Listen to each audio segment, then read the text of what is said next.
पापमोचनी एकादशी के दिन सुने ये व्रत कथा। पापमोचनी एकादशी का व्रत हर साल चैत्र कृष्ण पक्ष की एकादशी तिथि को किया जाता है। इस दिन यह व्रत रखने वाले भक्तों को पापमोचनी एकादशी की कथा अवश्य सुननी चाहिए। इससे सभी प्रकार के पाप समाप्त हो जाते हैं और व्यक्ति को पुण्य की प्राप्ति होती है। पापमोचनी एकादशी के दिन भगवान विष्णु की पूजा की जाती है। मान्यता है कि इस व्रत को करने से बड़े पापों से मुक्ति मिल जाती है। कहा जाता है कि इस कथा के पाठ करने से सभी प्रकार के पाप समाप्त हो जाते हैं और व्यक्ति को पुण्य की प्राप्ति होती है। पापमोचनी एकादशी का मतलब है पाप को नष्ट करने वाली एकादशी। इस दिन भगवान विष्णु की विधि विधान से पूजा की जाती है। हिंदू धर्म में एकादशी का विशेष महत्व है। यह दिन भगवान विष्णु को समर्पित है। आपको बता दें कि इस दिन जो व्यक्ति व्रत रखकर भगवान विष्णु की पूजा अर्चना करता है उसको भगवान विष्णु की कृपा प्राप्त होती है। आज हम बात करेंगे पापमोचनी एकादशी के बारे में, जो 25 मार्च को मनाई जाएगी। कि इस दिन पूजा करने के दौरान व्रत कथा को पढ़ना जरूरी माना जाता है, वरना पूजा अधूरी मानी जाती है। आइए जानते हैं व्रत कथा के बारे में।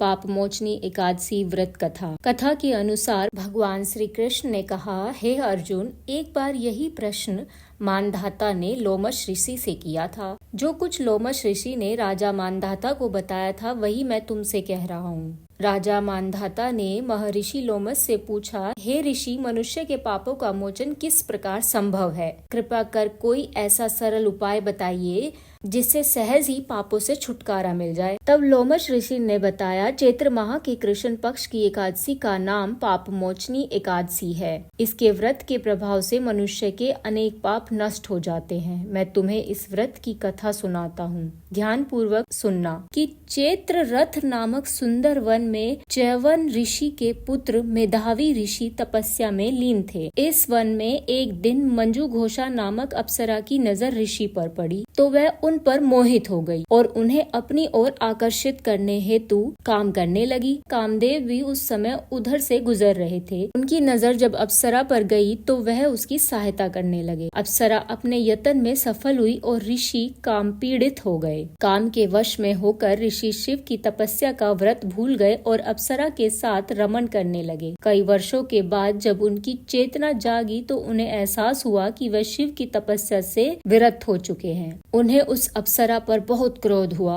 और तपस्या भंग करने का दोषी पाया। ऋषि ने अप्सरा को पिशाचिनी होने का श्राप दे दिया। श्राप से दुखी होकर वह ऋषि के पैरों पर जा पड़ी और श्राप से मुक्ति के लिए प्रार्थना करने लगी। अप्सरा की याचना से द्रवित हो मेधावी ऋषि ने उसे विधि सहित चैत्र कृष्ण एकादशी का व्रत करने के लिए कहा। भोग में निमग्न रहने के कारण ऋषि का तेज भी लोप हो गया था, इसलिए ऋषि ने भी इस एकादशी का व्रत किया जिससे उनका पाप नष्ट हो जाए। उधर अप्सरा भी इस व्रत के प्रभाव से पिशाच योनि से मुक्त हो गई और उसे सुंदर रूप प्राप्त हुआ। वह स्वर्ग के लिए प्रस्थान कर गई।